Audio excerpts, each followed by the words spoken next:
Assalamualaikum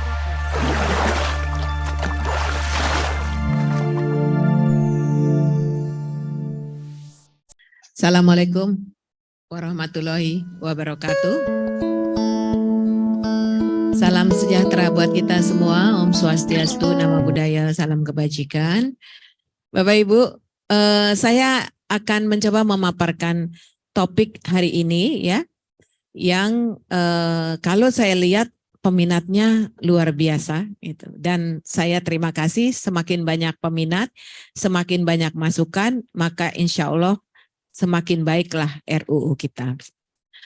Pada hari ini kita akan membahas sosialisasi terkait penyederhanaan proses penerbitan STR dan SIP.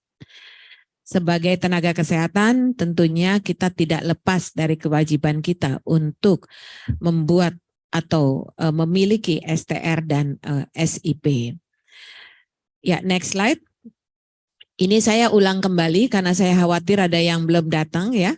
Jadi kenapa Kementerian Kesehatan ini harus melakukan langkah-langkah percepatan? Karena jelas di dalam pasal 28 Undang-Undang Dasar 1945 bahwa setiap orang berhak hidup sejahtera lahir batin, bertempat tinggal dan mendapatkan lingkungan hidup yang baik, sehat, serta berhak memperoleh pelayanan kesehatan. Pasal 34 ayat 3 Undang-Undang 1945 menyampaikan bahwa negara bertanggung jawab atas penyediaan fasilitas pelayanan kesehatan dan fasilitas pelayanan umum yang layak. Tentunya kita akan bergerak selalu berdasarkan Undang-Undang Dasar 1945 dan tentunya pemerintah bersama seluruh masyarakat bergerak bersama-sama untuk bisa menjalankan semua pasal-pasal yang ada di Undang-Undang Dasar 1945. Next slide, Bapak Ibu. Bagaimana riwayat dari RUU ini ya? Jadi RUU ini diinisiatif oleh DPR dan kemudian dimasukkan oleh DPR ke dalam Prolegnas Prioritas RUU 2023 pada tanggal 15 Desember 2022. Kemudian pada tanggal 14 Februari 2023 DPR menyetujui RUU Kesehatan sebagai inisiatif DPR. Setelah itu tahapan selanjutnya adalah DPR menyerahkan draft RUU Kesehatan kepada Presiden Republik Indonesia dan pada tanggal 9 Maret 2023 Kementerian Kesehatan telah ditunjuk menjadi koordinator penyusunan DIM atau daftar inventarisasi masalah yang ada. Bapak Ibu, DIM yang ada cukup banyak dan perubahan DIM juga sangat besar. Dan kalau kami melihat dari angka perubahan DIM ini itu ada dari inisiatif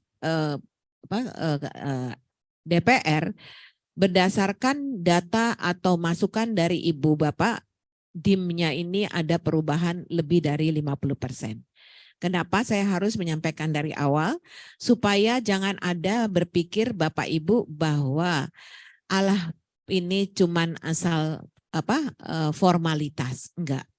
Bahkan arahan Bapak terakhir mana-mana masukan yang bagus itu ditulis gitu ya, bahwa ini masukan dari KKI, dari ID seperti itu, supaya masyarakat atau Bapak Presiden pun tahu bahwa kita memang serius melakukan public hearing sebagai salah satu persyaratan dalam penyusunan RUU. Next slide, Bapak Ibu, next slide. Ya. Saya ingin menggarisbawahi kembali, saya yakin Bapak Ibu sudah sangat hafal dengan transformasi kesehatan, bahwa kita saat ini sedang menjalani 6 transformasi kesehatan ya, di mana dari 6 transformasi kesehatan ini salah satu transformasi adalah transformasi SDM kesehatan. SDM kesehatan ditaruh sebagai landasan di bawah pilar yang ada di atasnya, karena transformasi SDM kesehatan mensupport transformasi 3 di atasnya. Tidak mungkin transformasi layanan primer, transformasi layanan rujukan, maupun transformasi sistem kesehatan ini bisa berjalan dengan baik tanpa SDM yang baik. SDM dalam hal ini tentunya kita ingin mempunyai isu besar, yaitu saat ini jumlah tenaga kesehatan yang belum mencukupi, distribusi yang belum merata, dan kualitas yang belum memenuhi standar.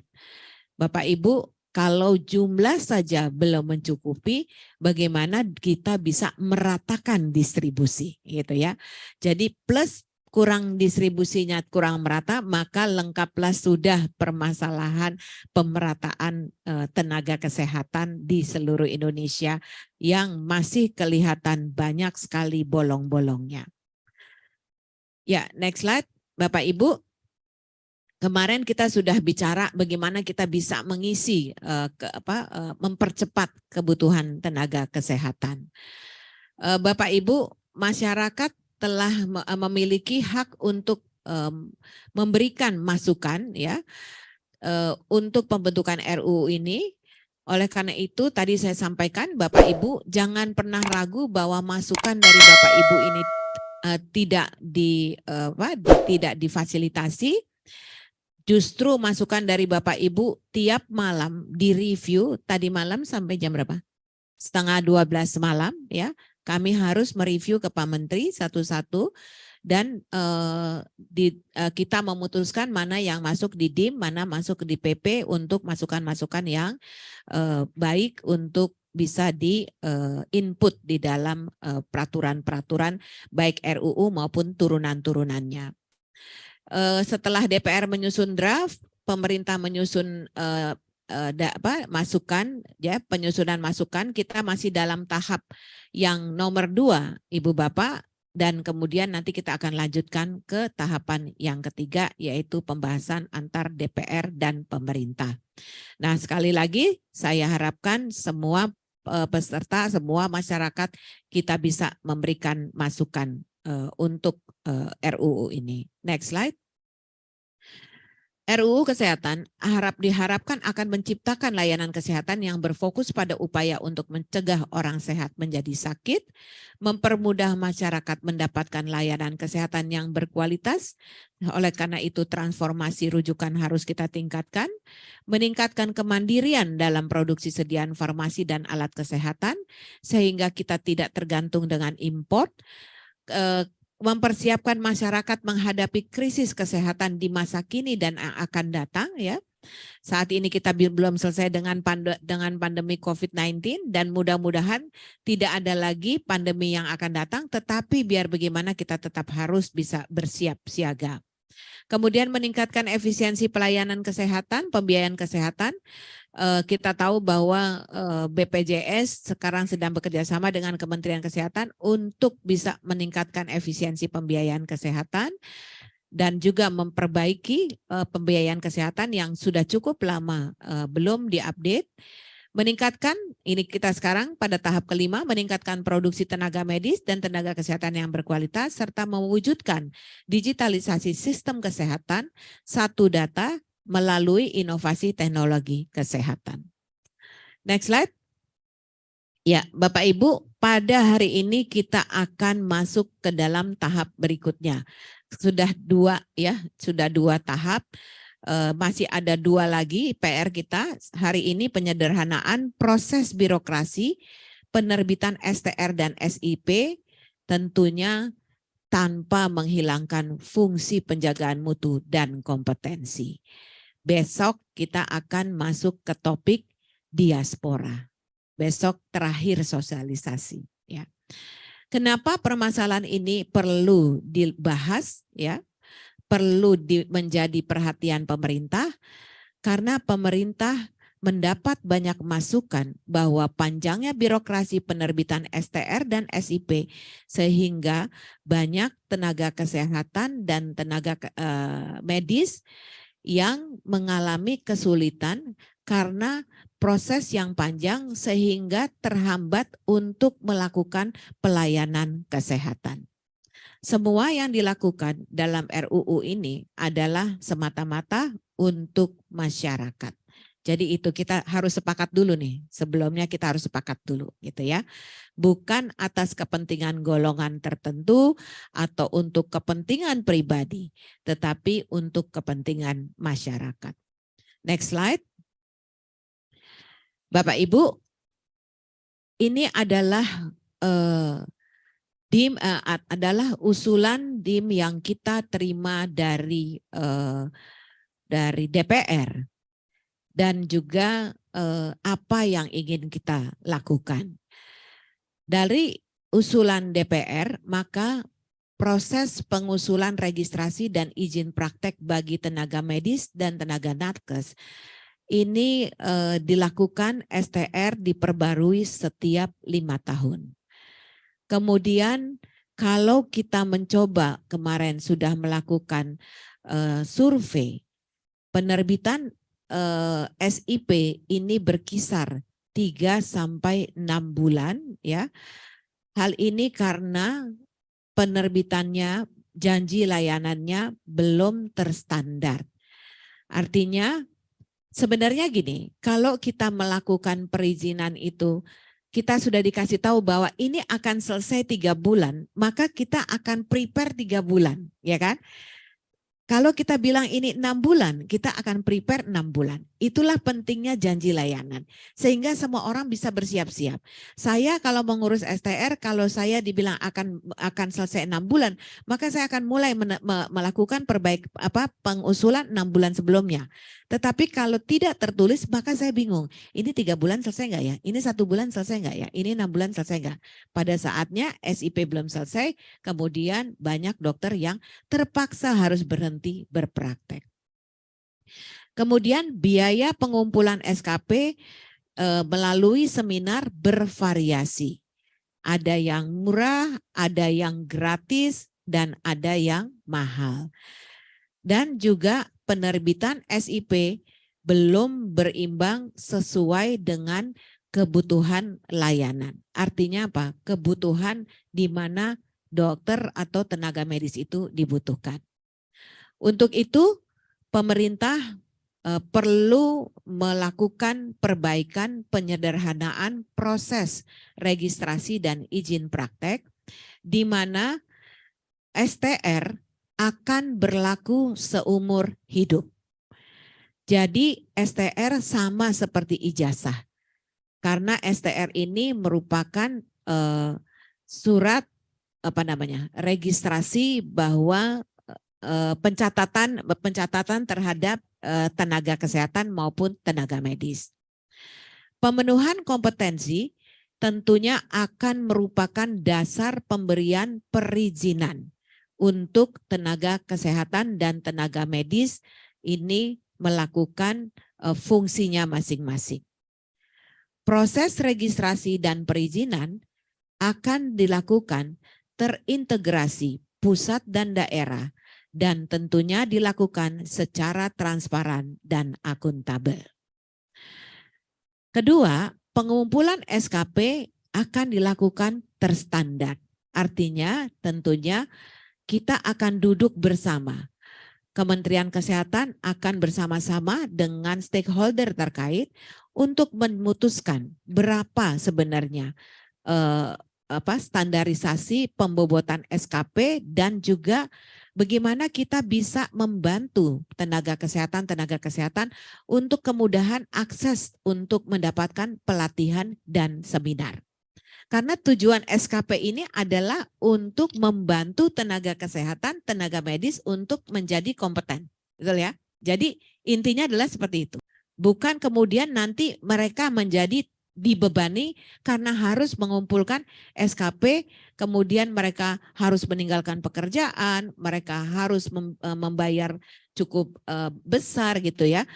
Kalau ini kita bisa fasilitasi bersama, tentu semakin banyaklah tenaga kesehatan yang bisa memenuhi standar dan juga pengumpulan SKP bisa berjalan dengan baik, sehingga 3 isu yang tadi terkait jumlah dan distribusi serta kualitas, yang 3 terkait kualitas bisa kita selesaikan.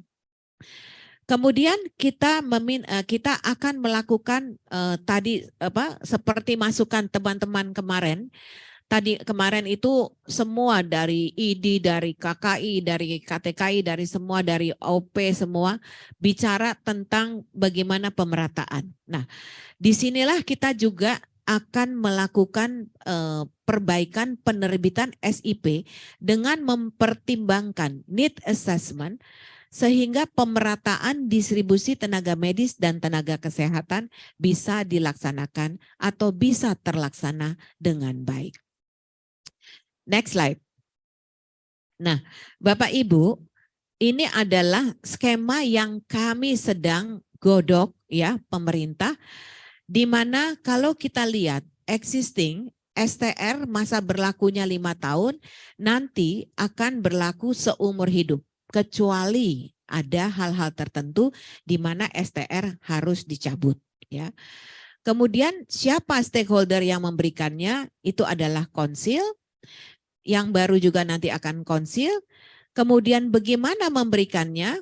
Masing-masing konsil nantinya konsil-konsil yang ada akan terintegrasi menjadi satu gitu ya. Jadi tidak ada KKI, tidak ada KTKI, semua sistemnya akan diintegrasikan menjadi satu kesatuan gitu ya. Walaupun nanti yang memberikannya tergantung konsilnya masing-masing. Kemudian untuk penjagaan kompetensi, artinya untuk SKP, maka existing akan berlaku 5 tahun ya biasanya karena mengikuti perpanjangan. Diberikan, kalau sekarang diberikan oleh institusi pendidikan dan kolegium, nanti juga akan diberikan oleh penyelenggara pendidikan dan kolegium. Kemudian sistemnya, kalau dulu kita manual masing-masing, bahkan ada yang pakai lembaran gitu ya, yang selalu akhirnya hilang. Tetapi sekarang penjagaan kompetensi nanti akan kita lakukan bekerja sama dengan seluruh institusi pelatihan, entah itu swasta atau rumah sakit atau organisasi profesi atau apapun institusi yang sudah terakreditasi, terintegrasi dalam satu sistem di Kementerian Kesehatan. SIP, kalau SIP dulu 5 tahun, maka sekarang pun akan 5 tahun. Kemudian siapa yang mengeluarkan? Kalau dulu Pemda, maka kami masih menyampaikan di sini adalah pemerintah. Nanti kita akan duduk bareng. Pemerintah ini tentunya harus saling menjaga bahwa pelaksanaan ini bisa berjalan secara transparan. Kita nanti akan bisa membagi mana yang menjadi kewenangan Pemda, mana yang menjadi kewenangan pemerintah. Contohnya, kalau saja di daerah terpencil, dokternya cuma 1, nggak mungkin kan SIP-nya 3, betul ya dok? Nah, SIP tambahannya itu dimungkinkan diberikan, tetapi diberikan oleh pusat berdasarkan need assessment. Selebihnya, kalau yang reguler tetap dilakukan oleh Pemda. Sistem informasi, kalau sekarang masing-masing Pemda, maka nanti pemberiannya semua terintegrasi menjadi satu kesatuan, sehingga ini bisa diakses oleh stakeholder terkait, bisa diakses oleh Pemda, bisa diakses oleh pemerintah, dan juga oleh tenaga kesehatannya itu sendiri. Nanti saya akan menyampaikan gambarannya, sistem yang kita buat. Next slide. Ya.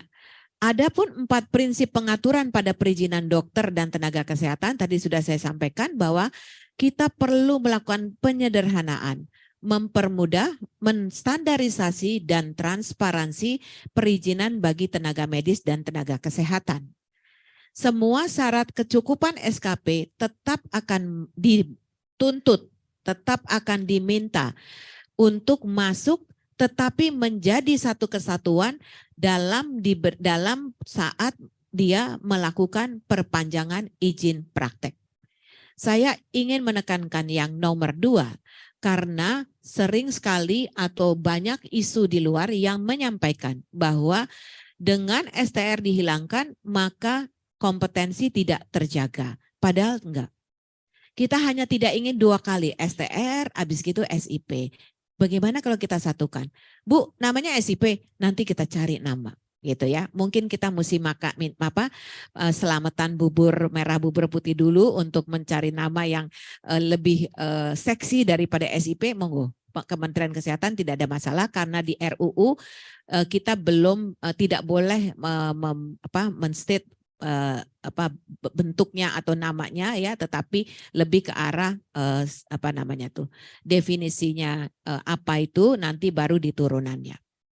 Kemudian pengelolaan pemenuhan kecukupan standar SKP disusun bersama OP, KL dan ditetapkan oleh Kementerian Kesehatan. SKP akan tercatat secara digital terpusat. Pencatatan SKP ini semua mutlak harus dilakukan. Baik itu melalui seminar, kegiatan sosial, praktek, dan profesi lainnya yang terintegrasi sehingga transparan proses perpanjangan SIP-nya. Nanti saya akan kasih lihat sistemnya yang akan dibuat. Next slide. Ya, Bapak Ibu, ini adalah sistem yang sedang kita buat. Ya, nantinya akan ada uji kompetensi. Ya, kemudian semua izin-izin ini akan masuk ke dalam satu sistem SKP yang diberikan. Misalnya Pak Robi, SKP-nya dapat gitu ya, itu langsung masuk ke dalam loginnya namanya Pak Robi. Jadi waktu Pak Robi buka namanya Pak Robi udah tahu SKP-nya Pak Robi udah dapat berapa dari mana aja. Misalnya Pak Robi melakukan pelatihan, ternyata panitia lupa memasukkan SKP-nya, maka Pak Robi bisa mengklaim. Karena apa? Karena ini seperti Garuda Mileage, ya. Jadi otomatis dok terintegrasi di situ. Kemudian nantinya berdasarkan SKP yang sudah memenuhi syarat ini, maka kita akan menerbitkan SIP. Pada saat itu tentunya akan ada catatan dari organisasi profesi terhadap tenaga-tenaga kesehatan yang dianggap tidak kompeten atau sudah tidak bisa atau sudah melanggar kode etik atau whatever yang dimasukkan ke dalam blacklist ya, yang nantinya ketika SIP itu mau disubmit dia akan terganjal gitu. Kemudian SIP ini juga akan mempertimbangkan kondisi di lapangan. Misalnya di lapangan ini masih membutuhkan dokter anestesi ada 5. Maka selama dia misalnya di mana? Di Kediri. Selama dia mintanya di Kediri dan peluang itu masih ada, maka dia masih bisa submit untuk di Kediri. Tetapi misalnya di Jakarta, objinnya sudah penuh, kemudian ada yang meminta SIP untuk dikeluarkan di Jakarta, otomatis Jakarta terkunci. Dia harus mencari tempat lain yang masih dibuka. Sehingga dengan begini, maka kita berharap distribusi yang menjadi permasalahan itu bisa kita selesaikan. Kemarin kan ada disampaikan, Bu, dokter-dokter itu daripada ke puskesmas atau ke daerah-daerah, dia lebih mending dia jadi dokter klinik, praktek, dan segala macam gitu kan. Nah, nanti kita akan lihat berdasarkan kuota yang ada. Karena kita juga menjaga jangan sampai jeruk makan jeruk gitu kan. Jangan sampai saya dengar nih, ada di rumah sakit di Jakarta yang satu rumah sakit objinnya lebih dari 20. Nah, gimana caranya gitu kan? Sementara di daerah satu objin aja nggak ada tuh yang banyak daerah yang nggak punya objin. Nah, seperti itu. Inilah yang kita harapkan nantinya kita bisa menertibkan. Next slide. Next slide. Ya, artinya kita tahu kita sudah tahu bahwa STR ini tentunya dan SIP adalah mutlak untuk tenaga kesehatan. Next slide. Ya, Bapak Ibu, sekali lagi saya ingin menekankan bahwa Kementerian Kesehatan memiliki semangat yang sama dalam menjaga kompetensi profesi tenaga medis dan tenaga kesehatan demi pelayanan kesehatan yang aman dan bermutu. Karena seluruh pelayanan kesehatan yang diberikan oleh tenaga kesehatan dan tenaga medis tentunya akan menjadi tanggung jawab dari Kementerian Kesehatan. Untuk itu, Bapak Ibu, saya atau kami dari Kementerian Kesehatan mendorong Bapak Ibu semua untuk memberikan input dan masukan. Kita bisa berdiskusi. Tentunya mudah-mudahan pertemuan hari ini bisa berjalan lancar dan mendapatkan hasil yang terbaik. Demikian, wabillahi taufiq wa hidayah. Wassalamualaikum warahmatullahi wabarakatuh. Waalaikumsalam.